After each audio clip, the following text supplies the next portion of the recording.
आज का बहुत सुंदर विषय है निरअहंकारी स्थिति।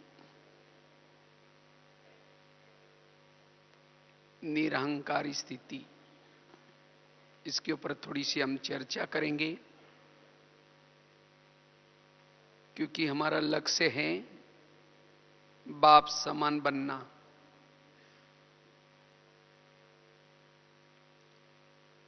और बाप समान बनने का आधार है निरअहंकारी स्थिति।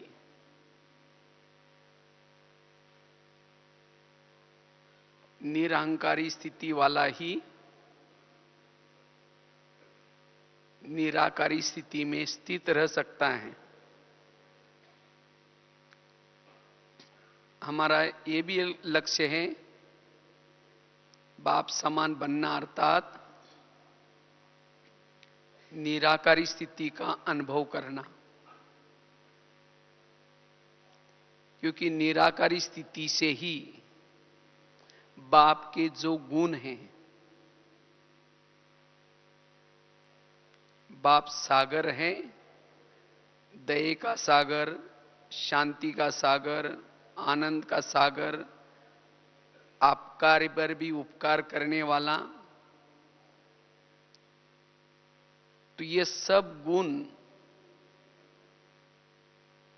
निराकारी स्थिति से ही हम अनुभव कर सकेंगे। जितनी हमारी निराकारी स्थिति बनती रहेगी उतना ये गुण हमारे अंदर दिखाई पड़ेंगे और दिन प्रतिदिन हम बाप समान बनते जाएंगे। लेकिन ये निराकारी स्थिति नेचुरल बनी रहे, उसका आधार है निरअहंकारी। जितना हम निरअहंकारी स्थिति में रहेंगे उतना ये निराकारी स्थिति नेचुरल बनी रहेगी। आज कई भाई बहनें कहते हैं पता नहीं हमारी वो निराकारी स्थिति रहती ही नहीं। अगर निराकारी स्थिति नहीं है, इसका मतलब जरूर मेरे अंदर कोई ना कोई अभिमान है।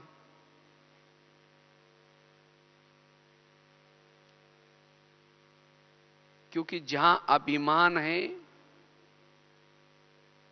अभिमान वालों के अंदर से संकल्प की लीकेज होती रहती है, उसके संकल्प चलते रहते हैं।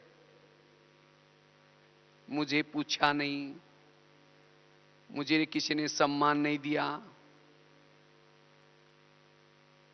जैसे आजकल बाबा ने निर्विघ्न बनने के लिए भी होमवर्क दिए हैं। वास्तव में विघ्नों का कारण क्या है? विघ्नों का ये भी बहुत बड़ा कारण है अभिमान। और इसलिए कभी कभी आपस में टकराव पैदा होते हैं, जिसे संकल्प विकल्प चलते हैं। इसलिए बाबा कहते बच्चे निरअहंकारी बनो। जितना निरअहंकारी उतना व्यर्थों से मुक्त। निरअहंकारी वाला व्यर्थों से मुक्त बन अपने भ्रुकुटी के सिंहासन के आसन पर स्थित रह सकता है। निरअहंकारी वाला ही अंतर्मुखी बन सकता है, निश्चिंत रह सकता है। अभिमान वालों को कोई ना कोई भय होगा, भ्रम भी होगा, कहीं मेरे साथ ऐसा ना हो जाए, कहीं ये मेरे साथ ऐसा ना करे। इसलिए बाबा कहते बच्चे निरअहंकारी बनो। जितना निरअहंकारी उतना एकाग्र चित्त, अंतर्मुखी एकाग्रचित और ऐसी आत्मा जो निरहंकारी है, वह अपने साइलेंस की स्थिति में भ्रुकुटी के सिंहासन पर बैठकर निरंतर निराकारी स्थिति का अनुभव कर सकती है। उसको अंदर से भले वो कार्य करेगी, सेवा करेगी, लेकिन उसको कर्तापन का भाव नहीं होगा। कराने वाला करा रहा है। और जिसको अभिमान है, मैंने किया, मैं करता हूं, इसलिए बाबा कहते वर्तमान समय ये निरहंकारी स्थिति बनाना बड़ा जरूरी है। निरहंकारी से ही हम निराकारी स्थिति में रहेंगे और जो भी हमारा जन्म जन्मांतर का जो बोझ है उसको हल्का कर सकेंगे।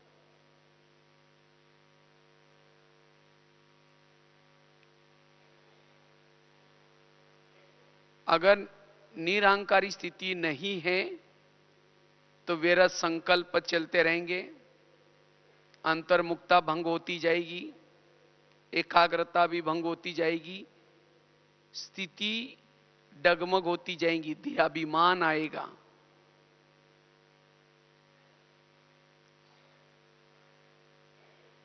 इससे आपस में टकराव बिखराव चलता रहेगा।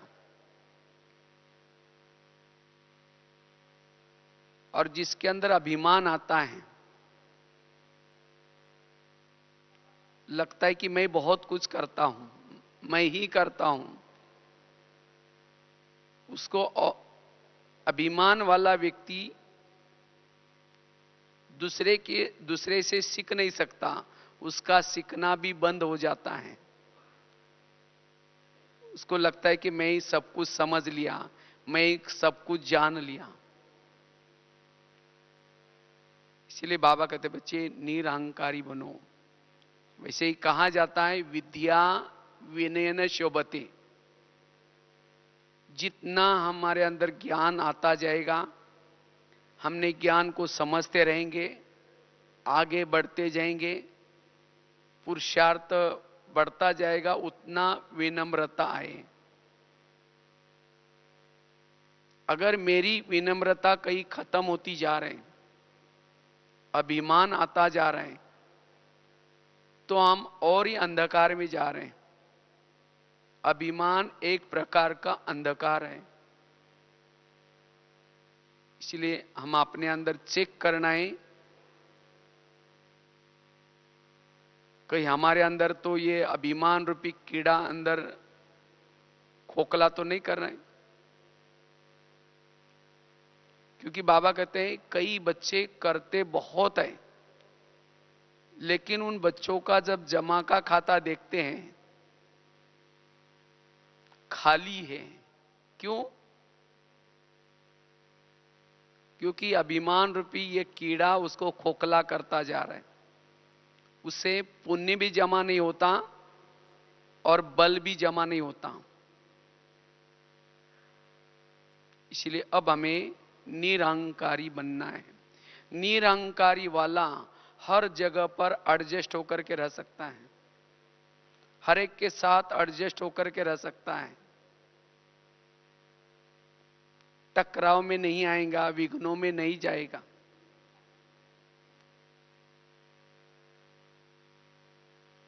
इसलिए हमें निरहंकारी बनना है।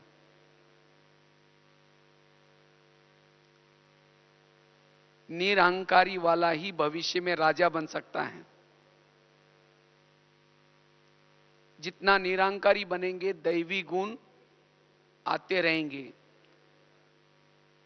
अगर अभिमान आया तो दैवी गुण, दैवी शक्तियां दूर चली जाएगी। उसके बजाय और ही दुर्गुण, अवगुण आते रहेंगे। अभिमान आने से दुर्गुण आते हैं, नम्रता आने से सद्गुण आते हैं, दैवी शक्ति आती है।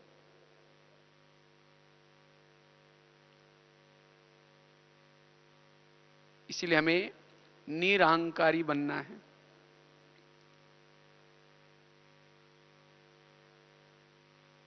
और जितना जितना ये निरहंकारी स्थिति हमारी बनती जाएगी, उतना उतना वो निराकारी स्थिति नेचुरल हमारी नेचर बनती जाएगी।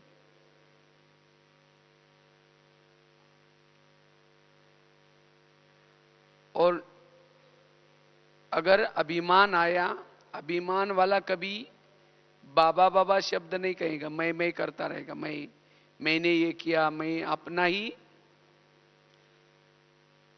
बाबा की याद भूल जाएगी। मैं दो प्रकार के होते हैं, एक होता है असली मैं, दूसरे होते हैं नकली मैं। नकली मैं तो बहुत सारे हैं, और जिसके नकली मैं जागृत है उसका असली मैं छुप जाता है।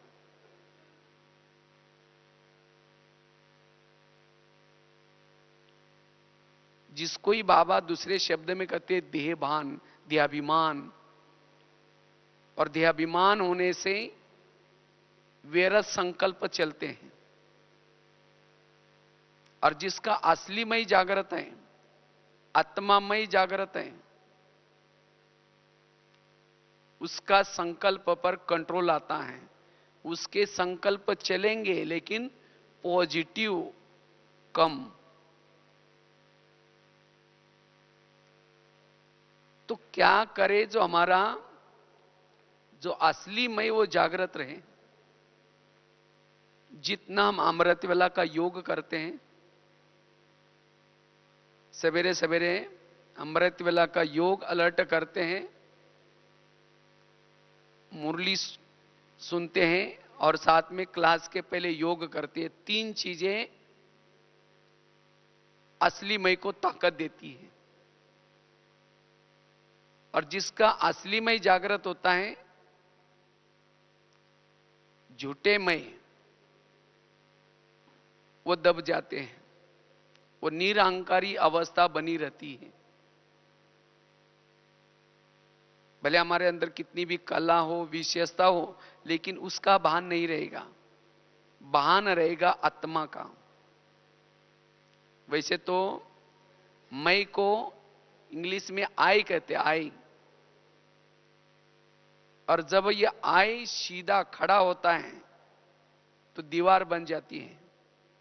वही आई अगर झुक जाता है तो पुल बन जाता है।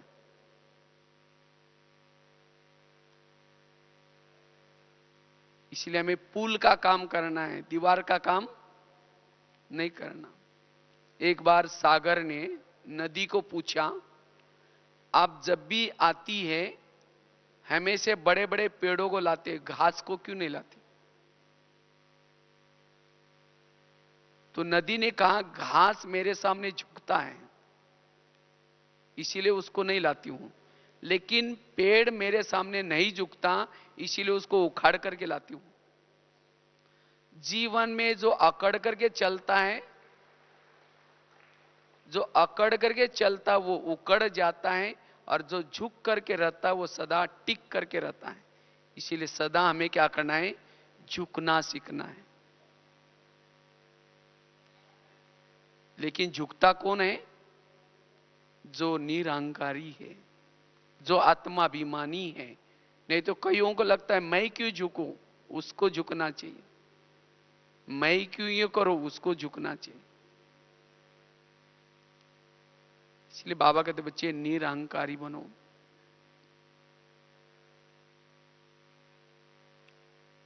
ये जो बाबा ने हमें सेवाई दी है, सेवा निरहंकारी बनने के लिए दी है। नहीं तो कईयों को क्या लगता है,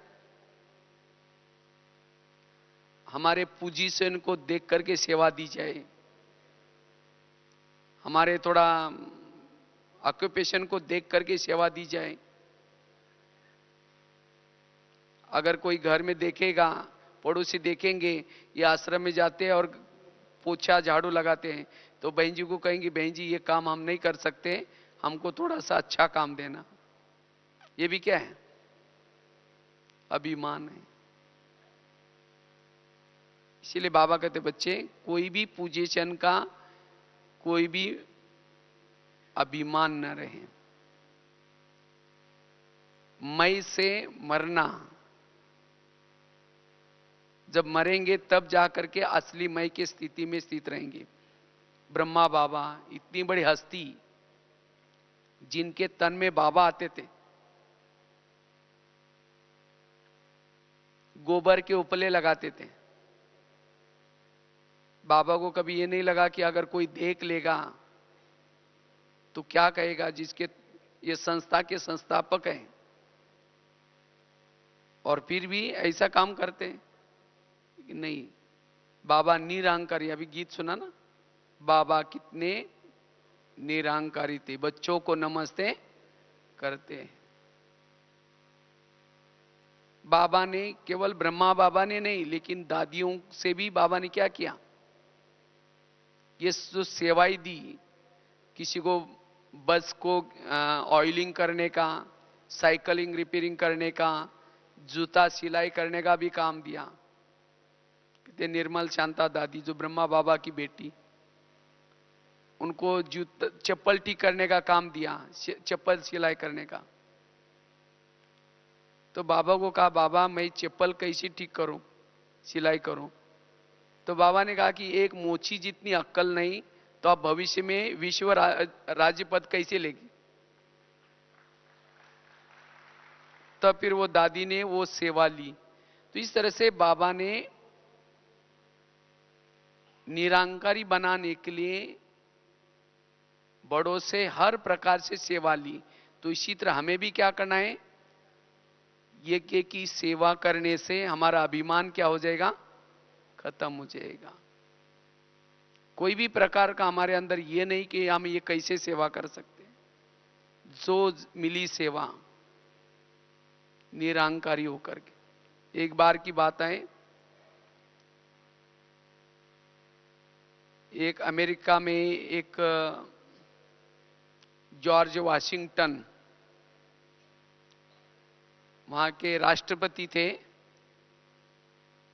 तो कई सवेरे सवेरे जा रहे थे, तो इतने में उन्होंने क्या देखा, एक जगह पर एक ट्रक में कुछ सामान चढ़ाया जा रहा था और उसके जो अधिकारी हैं वो जोर से मजदूरों को कह रहे थे कि और जोर से धक्का लगा दो। बस एक व्यक्ति की ताकत की जरूरत थी वो गठड़ी चढ़ाने के लिए। तो जॉर्ज वाशिंगटन अपना मॉर्निंग वॉक का ड्रेस पहने थे।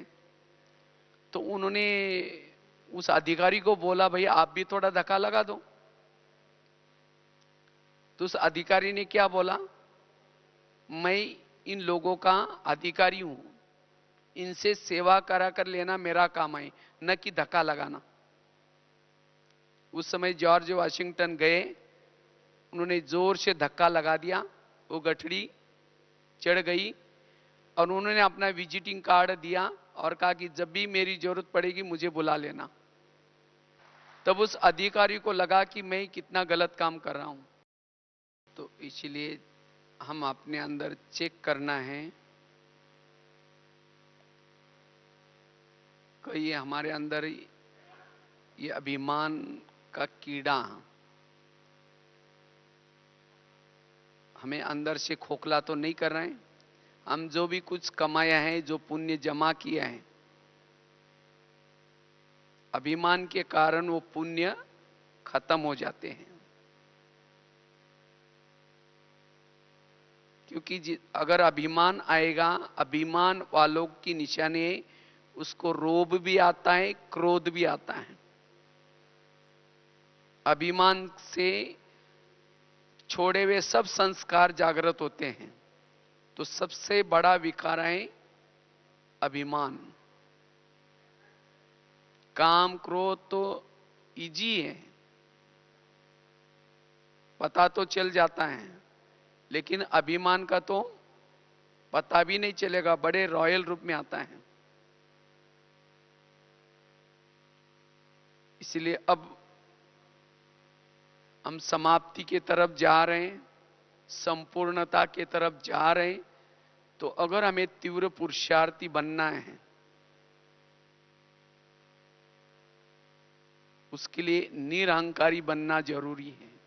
इसीलिए ब्रह्मा बाबा ने जब अंतिम समय शरीर छोड़ा, उससे पूर्व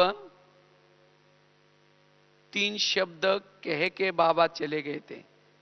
बच्चे, निराकारी बनो, निर्विकारी बनो और निरहंकारी बनो। ये 3 बातें टोटल ज्ञान का सार है। और जितना जितना निरहंकारी, उतना निराकारी स्थिति, उतनी निर्विकारी स्थिति। अगर कोई हमारे अंदर की कोई कमजोरी, कोई संस्कार नहीं बदल रहा है, इसका कारण है निरहंकारी की कमी। इसलिए निरहंकारी बनना है। जितना हम सेवा करते हैं, जितना आगे बढ़ते हैं, ये अभिमान उतना ही साथ चलता है। जितना सेवा करेंगे, जितना आगे बढ़ेंगे, उतना ही अभिमान और साथ चलेगा। इसलिए चेक करना ही कहीं हमारे अंदर वो साथ साथ आकर के कहीं हमें खोखला तो नहीं कर रहे हैं।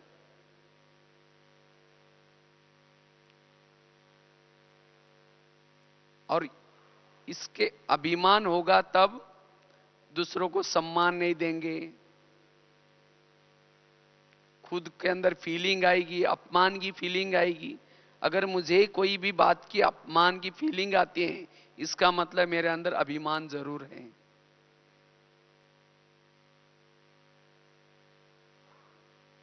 किसी के किए हुए अपमान की फीलिंग, अपमान आता है मतलब अभिमान है।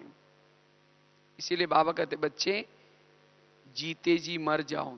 दीदी भी हमेशा 3 शब्द कहती थी, मर मर मर, झुक झुक झुक, शिक शिक शिक।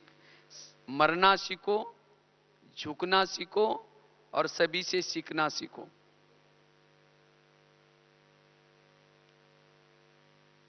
इसलिए हमें निरहंकारी बनना है। हमारे अंदर जब हम आए थे, हमारे पास कुछ भी नहीं था। जो भी कला या विशेषता बाबा ने दी है, यह प्रभु की देन है। मेरा अपना कुछ भी नहीं है। कराने वाला कौन है? बाबा। जैसे कठपुतली को चलाते हैं, नचाते हैं। जब कठपुतली को नचाते हैं तो उसको महीन धागे बांधे जाते हैं और कठपुतली डांस करती है। और वो डांस देख करके किसी को अच्छा लगता है, कोई ताली बजाता है, तो वो ताली देख करके कठपुतली को अभिमान आए, मैं बहुत अच्छी डांस कर रही हूं। वास्तव में जो धागे खींचने वाला वो पर्दे के पीछे बैठा रहता है और वहां से क्या करता है, वो धागे चलाता है और उससे कठपुतली डांस करती है। अगर कठपुतली को उसका अभिमान आएगा तो खींचने वाला क्या करेगा? अगर वो खींचेगा नहीं तो वही लटक जाएगी। इसी तरह हम भी सभी कौन है? कठपुतली हैं। पर्दे के पीछे परमधाम में बाबा बैठा है और वहां से क्या कर रहे हैं?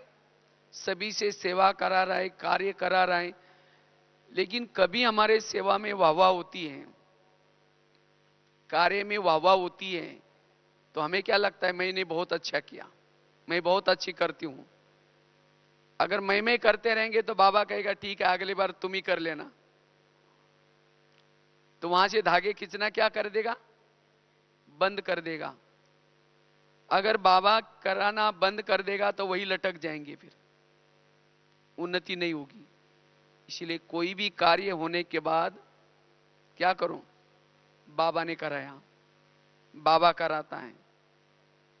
जितना बाबा बाबा करते रहेंगे, बाबा यूज करेगा। मैं करते रहेंगे तो बाबा हमें यूज नहीं करेगा।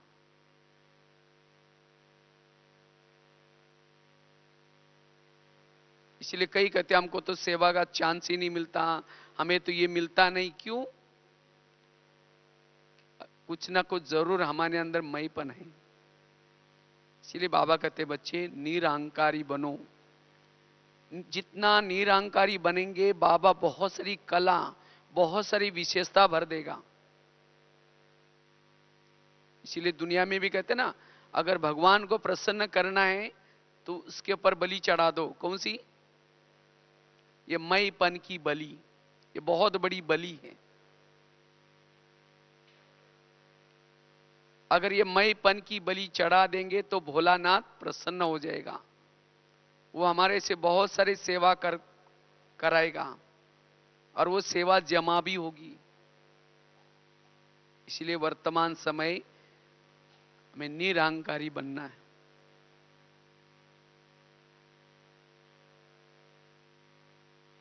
अगर निरहंकारी नहीं बनेंगे तो अंत में फेल की निशानी, फेल के लिस्ट में आएंगे, फेल हो जाएंगे। भले हमने यहां बहुत कुछ किया है, सेवा बहुत किया है, लेकिन रिजल्ट आएगा फेल हो जाएंगे। फिर हमें ही लगेगा अरे हमने इतना सारा किया फिर भी मेरे को फेल की लिस्ट में क्यों? कराने वालों ने किया लेकिन मैंपन आया, इसीलिए फेल। जैसे पांडव का दिखाते हैं, जब पांडव बड़े हो गए, पांडव की विजय हो गई और विजय होने के बाद सब पांडव कहां चले गए? पहाड़ी पर। और कहते हैं उस पहाड़ी का नाम था मेरू पर्वत। तो 5 पांडव, द्रौपदी, कुत्ता जब चले गए, लेकिन कहते हैं उस पहाड़ी का एक नियम था, उसी पहाड़ी पर वही चढ़ सकता था जो सत्य है और ईमानदार है। जब जा रहे थे तो सबसे पहले द्रौपदी गिर गई, फिर आगे गए नकुल गिर गया, फिर सहदेव गिर गया, भीम भी गिर गया, अर्जुन भी गिर गया, और लास्ट में कुत्ता और युधिष्ठिर स्वर्ग में चले गए। ये सब वर्तमान संगम में जो भी घटनाएं होते हैं उन सभी का यादगार है। तो हमारी सभी की भी विजय होगी और विजय होने के बाद सब पांडव पहाड़ी पर जाएंगे। पहाड़ी अर्थात माउंट आबू वाली नहीं, परम धाम। ये कैसा है? सीधा इंद्रदेव बाबा ऊपर बैठा है और वहां से हमें स्वर्ग में आना है, उतरना है। लेकिन इस पहाड़ी का नियम है, इसी के ऊपर वही चढ़ सकता है जो सत्य है, ईमानदार है।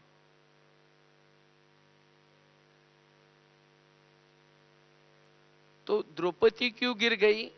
क्योंकि द्रौपदी का वो जब वो गिर गई थी तो भीम उसकी बहुत महिमा करता है, कितनी अच्छी स्त्री थी, हमारे लिए साथ में रही, जंगल में रही, त्याग किया, तपस्या किया। युधिष्ठिर सुनते रहता है और कहा कि उसने सब कुछ किया, त्याग किया, तपस्या किया, घर बार छोड़ा, सब कुछ छोड़ा, लेकिन एक बात नहीं छोड़ी, उसका पांडव के साथ सबके साथ प्यार था, लेकिन विशेष अर्जुन के साथ एक्स्ट्रा लगाव था और उसके कारण वो गिर गई। फिर वो तो सब तो चले गए पांडव, क्योंकि उनको जाना था, जिसके साथ लगाव था वो भी चला गया।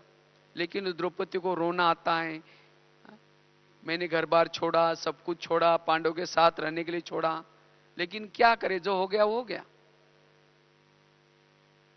इसी तरह अगर हमारे भी किसी के साथ लगाओ, वो फेल हो जाएंगे। नकुल गिर गया, अपने बुद्धि का अभिमान था।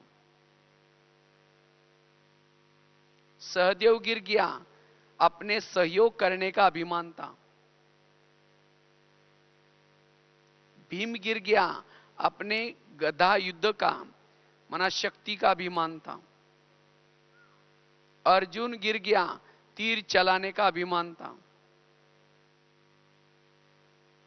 और केवल कुत्ता और युधिष्ठिर स्वर्ग में गए। कुत्ता मतलब कोई प्रैक्टिकल कुत्ते की बात नहीं, कहते कुत्ते ने युधिष्ठिर को स्वर्ग में जाने की मदद की, अर्थात युधिष्ठिर में ईमानदारी थी, उसके अंदर कोई अभिमान नहीं था, जोश में नहीं आता था, वो संयमित रहता था। तो इसी तरह अगर हमारे में अंदर भी चाहे बुद्धि का अभिमान है, चाहे कोई यज्ञ सहयोगता का अभिमान है,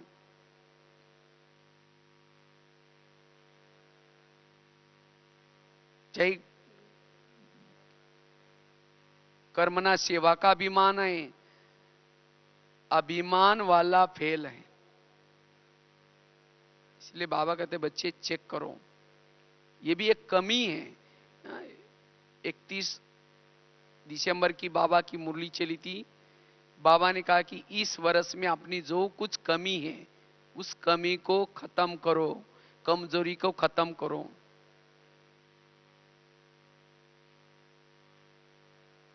अगर हमारे अंदर कोई भी प्रकार का अभिमान है, अभिमान भी हमें फेल कर देगा। तो इसलिए निरहंकारी बनना आवश्यक है, और जितना निरहंकारी उतना निराकारी, उतना हम सोमान में टिक सकेंगे, स्वधर्म में टिक सकेंगे, व्यर्थों से मुक्त बन सकेंगे, निर्विघ्न बन सकेंगे। विघ्नों का कारण है अभिमान। जैसे और भी एक महाभारत में बहुत सुंदर एक दृष्टांत आता है, जब कौरव और पांडवों का युद्ध होने वाला था, तो उसी समय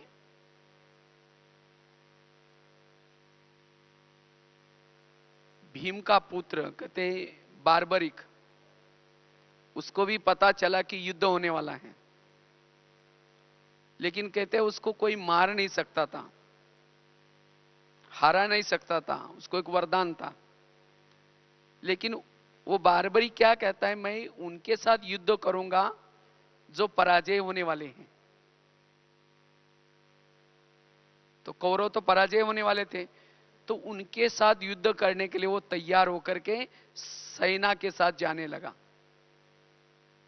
तो कृष्ण को अंतर ध्यान से पता चला तो बार्बरिक युद्ध में आने वाला है, और उसको लगा कि अगर वो कौरव के बाजू में लड़ेगा, ना इनकी विजय होगी ना उसकी विजय होगी।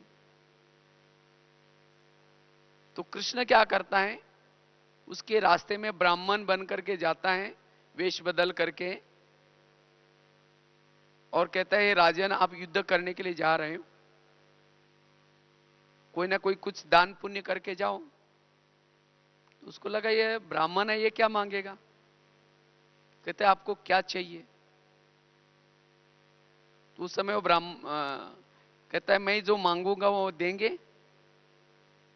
वो ब्राह्मण कहता है वहां जो चाहे दूंगा। उसको लगा कि ये क्या मांगेगा, थोड़ी सी जमीन मांगेगा, कोई गाय मांगेगा, थोड़ा कुछ धन मांगेगा। वचन दे दिया जो चाहे आपको दूंगा। कहा कि आपका मुझे शीर चाहिए। जब उसने शीर मांगा तब कहा कि आप ब्राह्मण नहीं हैं, आप कोई और हैं, लेकिन मैंने आपको वचन दिया, तो इसलिए मैं तो फंस गया। तो कृष्ण फिर अपना ओरिजिनल स्वरूप दिखाया, कहा कि आपने तो मेरे साथ ऐसा व्यवहार किया, कोई बात नहीं। कहता है मेरे को वो युद्ध देखना है। कहा कि ठीक है। तो उसका शीर लेके जाकर के एक पेड़ से टांग करके रख दिया, और जब वो युद्ध चला, युद्ध पूरा हो गया, उस समय भीम जोर जोर से कहता है मेरा गधा के कारण कौरव क्या हो गए, पराजित हो गए। अर्जुन कहता है तुम्हारी गधा तो कुछ भी नहीं थी, मेरे तीर चल रहे थे इतने जोर से। वो कहता है मेरा गधा और वो कहता है मेरे तीर। उस समय वो सिर ऊपर जो पेड़ को टांग के रखा था वो जोर जोर से हंसता है और कहता है ना तुम्हारी गदा थी ना तुम्हारे तीर थे, मैं तो एक देखता था, एक सुदर्शन चक्र आता था, वो गला काट के जाता था। सुदर्शन चक्र आता था, गले काट के जाता था। उस समय भीम को गुस्सा आता है, उसने क्या किया, उसको सिर के ऊपर जोर से गदा मारी, उड़ के चला गया। तो ये वास्तव में वर्तमान स्थिति को शास्त्रों में दिखाए हैं। आज हमारी भी विजय होगी, पांडवों की विजय होगी, लेकिन उसके बाद आपस में पांडव ही लड़ रहेंगे। अभी भी होए ना, ये मेरा सेंटर, ये मेरी जिज्ञासु, ये मेरा। अब कराने वाला करा रहा है, यज्ञ उसका है, लेकिन हम आपस में। इसीलिए बाबा कहते बच्चे ये बाबा करा रहा है, बाबा का यज्ञ है, बाबा के जिज्ञासु है, मेरा कुछ भी नहीं है। तो कराने वालों को कभी भी ना भूले। आज हमारे आपस के टकराव का ये बहुत बड़ा कारण है मैंपन। इसीलिए बाबा कहते बच्चे निरहंकारी बनो। निरहंकारी बनने से ही आपस में जो भी कभी थोड़ा सा मनमुटाव होता है, टकराव होते हैं, वो टकराव से बच जाएंगे। तो ये अभिमान जितना हम करते हैं उतना और आता है। इसीलिए कहा जाता है विद्या विनयन शोभते।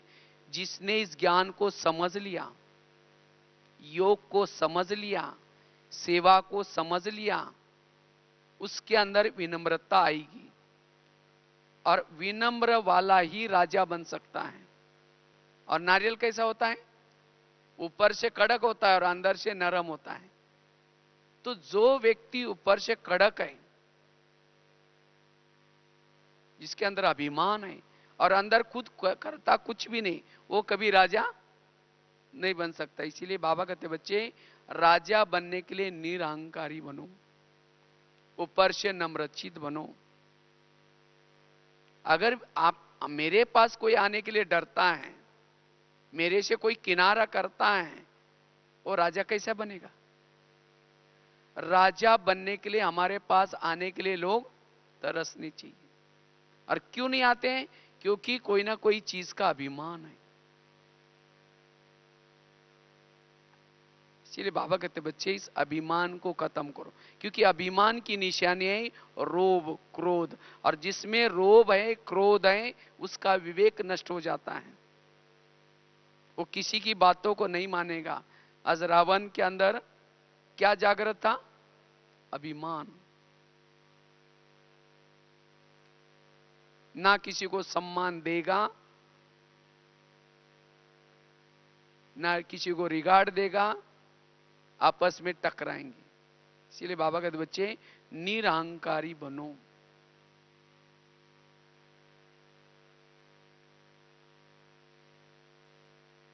तब जाकर के राजा बनेंगे।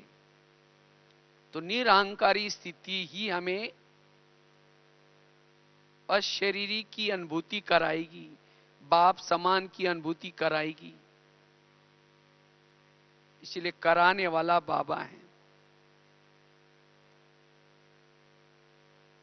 जो टाटा बिरला शेरी छोड़ा और शेरी छोड़ने के बाद जो ऊपर गया तो पूछा कि भाई धर्मराज को कि मेरा पद क्या है। कहता है आपने क्या करके आए। तो उसको तो ये लगा कि अरे मेरे को तो बच्चा बच्चा जानता है टाटा बिरला ने क्या क्या नहीं किया। तो कहा कि नहीं आपका तो कुछ खाते में जमा कुछ है ही नहीं। नहीं कहा कि मैंने बहुत कुछ करके आए। तो कहा कि क्या क्या करके आए। मैंने मंदिर बनाया, धर्मशाला खोली, ये खोला। तो चित्रगुप्त ने कहा कि आपने मंदिर बनाया था लक्ष्मी नारायण का, नाम लिख दिया बिरला मंदिर, नाम हो गया, आपका काम भी पूरा हो गया। इसी तरह बाबा कहते बच्चे अगर हम भी कुछ सेवा किया उसके अंदर नाम हो गया, तो उसका पुण्य नहीं होगा। इसीलिए कहते ना गुप्त दान महापुण्य। जड़ें हमेशा पेड़ गुप्त रहती हैं। अगर पेड़ों की जड़ें कहें कि लोग तो फलों को देख रहे हैं, पेड़ को देखते हैं, मुझे कोई पूछता ही नहीं, मैं थोड़ा सा ऊपर आकर के देखती हूं, अगर जड़ें ऊपर आ जाएगी तो क्या हो जाएगा? पेड़ गिर जाएगा। इसी तरह हम सभी जड़ें हैं। मम्मा देखो कितना गुप्त रही, जितना संगम युग में गुप्त रही, पूरा कल्प में क्या थी? प्रत्यक्ष। और जो संगम युग में प्रत्यक्ष हो जाते हैं, पूरा कल्प में गुप्त हो जाएंगे। इसलिए बाबा कहते बच्चे निरहंकारी बन करके सेवा करनी है। और ये निरहंकारी स्थिति हमें बाप समान बनाएंगी, क्योंकि अभिमान कभी छिप नहीं सकता। अगर अभिमान है कोई कला का, विशेषता का, वो छिप नहीं सकता, कहीं ना कहीं उभर आएगा, क्रोध के रूप में आएगा। मैं इतना करता हूं, मैं ये करता हूं, तो भी मेरी कोई कदर नहीं है, वो टकराव में आएगा, क्रोध आएगा। इसका मतलब कर्तापन का भावना है, अभिमान है। एक मूर्तिकार था, बहुत अच्छी मूर्तियां बनाता था। तो उसको लगा कि अब मेरा मरने का समय आ गया, अब क्या करें। तो उसको लगता है कि अब मैं यमदूत को भी क्या करूंगा, थोड़ा सा बुद्धू बनाऊंगा। उसने बहुत सारी मूर्तियां बनाई, अपने जैसी मूर्तियां बनाई, खुद के जैसी, और रख दिया, और खुद उसके अंदर छिप गया, मतलब वो भी मूर्ति बन गया जैसे। अब यमदूत तक उसका समय था शरीर छोड़ने का, वो समय आ गया। अब देखने लगा इसके जैसे सब है, अब क्या, किसको समझे कि असली व्यक्ति कौन है। अगर ये मूर्तियों को तोड़ेंगे तो इस कला का तो अपमान हो जाएगा, अब लेके तो जाना है, नहीं तो नियम के विरुद्ध हो जाएगा। आखिरकार एक यमदूत को युक्ति सूची, उसने क्या किया, उनको पता था कि व्यक्ति के अंदर अभिमान होता है कला का, तो वो जोर से कहता है देखो इस व्यक्ति ने कितनी अच्छी मूर्तियां बनाई, लेकिन इसके अंदर एक कमी रह गई, अगर ये कमी अच्छा करता तो कितना अच्छा होता। इतने में वो क्या होता है, उसको अभिमान आ गया, मैं तो सारे दुनिया में फेमस है, मेरी कोई त्रुटि नहीं निकल सकता। वो उठ करके कहता है कौन सी त्रुटि है, तब वो समझ ले कि ये असली व्यक्ति है, उसको पकड़ करके लेके गया हूं। तो इसी तरह अगर कोई चीज का अभिमान है, वो क्रोध से, रोब से वो पता चल जाएगा। और जो निरंकारी है वो करेगा, और उसके बाद बाबा के ऊपर, जैसे एक के सामने, एक के अगर सामने जीरो लगाऊं, पहले जीरो फिर बाद में एक, तो कितना बन जाएगा? एक करके फिर जीरो लगाऊं, 10 हो जाएगा। और पहले जीरो फिर बाद में, मतलब पहले एक उसके बाद जीरो, तो कितना हो जाता है? उसकी कोई वैल्यू नहीं होती। पहले मैं फिर बाबा, कोई वैल्यू नहीं। पहले बाबा बाद में मैं, कीमत बढ़ जाएगी। इसलिए अगर हमारे साथ में, जैसे एक के साथ अगर जीरो नहीं, उसकी कोई वैल्यू नहीं, इसी तरह अगर हमारे साथ में बाबा नहीं है तो हमारी कोई वैल्यू नहीं है। जितना बाबा बाबा करते रहेंगे हमारी वैल्यू बढ़ती जाएगी, उतना हमारे अंदर ताकत आती जाएगी। तो मैं तो कोई एक सेंटर पर गया था, तो मैंने देखा वहां हर चीज में वो बाबा कहते बाबा का घर देखने के लिए आपको चलना है। मुझे लगा कोई सेंटर होगा, तो देखा उसके लौकिक घर को भी क्या कहते, वो ये बाबा का घर है, ये बाबा की गाड़ी है, ये बाबा का ये है, खेती है, ये बाबा का है। तो हर चीज में बाबा। इसीलिए बाबा कहते बच्चे हम जो कुछ करते हैं ये दरिया में खसखस है, लेकिन कभी कभी हम जो कुछ करते हैं हमें लगता है मैं बहुत कुछ करता हूं। एक कुएं के पास एक राजहंस आकर के बैठ गया, तो नीचे से मेंढक बोलता है,